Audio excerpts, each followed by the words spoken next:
আমি তখন দৌড়ে যাচ্ছিলাম যে ট্রেনটি হঠাৎ এভাবে ব্রেক করলো কেন। যাই দেখি তাদের ব্রেকের কন্ট্রোলার কি একটা যেন ছিঁড়ে পড়ে গেছে। তারা পরবর্তীতে এবার সমস্যার সমাধানের জন্য কাজ করতেছিল, কিন্তু কোনোভাবেই সেটা সম্ভব হচ্ছিল না। যে কন্ট্রোল রুমে যোগাযোগ করছে, তারপরে তাদের কোনো কার্যক্রম হয় নাই। এই দেখেন কি একটা অবস্থা আসলে ট্রেন যাত্রীদের।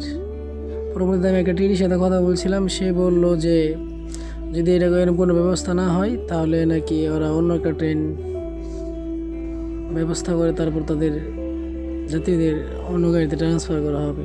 কিন্তু পরবর্তী যদিও তাদের সমস্যার সমাধান হয়েছিল এবং ঘণ্টা দেড়েক পর তারা আবার পুনরায় যে ঢাকার উদ্দেশ্যে যাওয়া হয়। বলগা এক্সপ্রেস ট্রেনটি কালীবাজার ফাতেমানগরে এই সমস্যাটা হয়।